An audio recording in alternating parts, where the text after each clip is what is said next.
দক্ষিণ আফ্রিকার বুকে এক অদ্ভুত শূন্য ভূমি, যেখানে চোখ যতদূর যায় শুধু বালি, ধুলা আর গরম হাওয়া।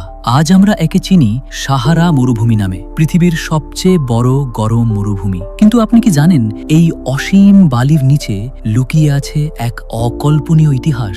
কারণ লক্ষ লক্ষ বছর আগে এই সাহারা কোনো মরুভূমি ছিল না, বরং এখানে ছিল বিশাল সমুদ্র, সবুজ অরণ্য আর জীবন্ত প্রাণীর রাজ্য। তাহলে প্রশ্ন জাগে, কিভাবে সমুদ্র শুকিয়ে এক সময় পরিণত হলো সাহারা মরুভূমিতে? বিজ্ঞানীরা আবিষ্কার করেছেন, সাহারার নিচে আজও আছে প্রাচীন নদী, শুকনো লেক আর সামুদ্রিক প্রাণীর ফসিল। আফ্রিকার এই অঞ্চল একসময় ছিল প্রাণবন্ত সমুদ্র তীর। এখানকার মাটির গভীরে পাওয়া গেছে কুমির, হিপোপাটেমাস, এমনকি সামুদ্রিক শামুকের চিহ্ন। এটা কি অবিশ্বাস্য নয়? মরুভূমি মাঝে সমুদ্রের প্রাণী। এবার আসি আসল রহস্যে। প্রায় ৬০ থেকে লাখ বছর আগে পৃথিবীর টেকটনিক প্লেটগুলোর নড়াচড়ার কারণে ভূমধ্যসাগরের সাথে সাহারার জলপথ বন্ধ হয়ে যায়। বিশাল সমুদ্র ধীরে ধীরে শুকিয়ে যেতে থাকে। তীব্র সূর্য আর পরিবর্তনশীল জলবায়ু সেই পানিকে গিলে ফেলে। এভাবেই ধীরে ধীরে জন্ম নেয় বিশাল শুষ্ক ভূমি, যা পরে আমরা চিনতে শিখি সাহারা মরুভূমি নামে। কিন্তু এখানেই শেষ নয়। ইতিহাস বলে, সাহারা শুধু একবার না, বারবার তার রূপ বদলেছে। প্রায় প্রতি ২০,০০০ থেকে ২৫,০০০ বছর অন্তর পৃথিবীর কক্ষপথ ও অক্ষের সামান্য পরিবর্তনে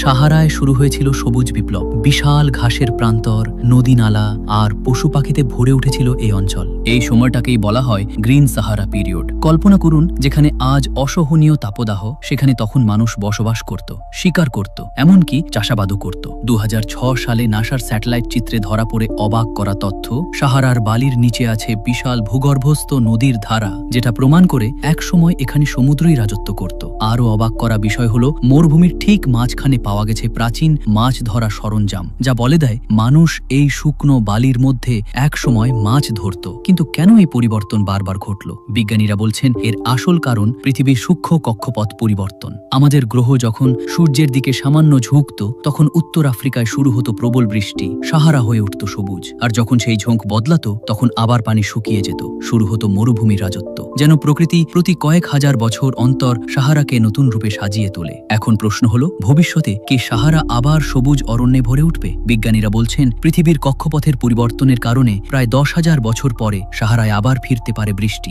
গড়ে উঠতে পারে নদী, লেক আর সবুজ বনভূমি। হয়তো আবার জন্ম নেবে এক নতুন সাহারা, যেখানে থাকবে জীবন, পানি আর সভ্যতা। ভাবুন তো, আজ যে মরুভূমিকে আমরা চিনি শূন্যতার প্রতীক হিসেবে, একদিন হয়তো সেটা হবে পৃথিবীর সবচেয়ে উর্বর ভূমি। ইতিহাস যেন এখানে কখনো থেমে নেই, শুধু রূপ বদলাচ্ছে বারবার। বন্ধুরা, সাহারা মরুভূমির এই অবিশ্বাস্য ইতিহাস আমাদের মনে করিয়ে দেয়, প্রকৃতি আসলে এক রহস্যময় চিত্রশিল্পী।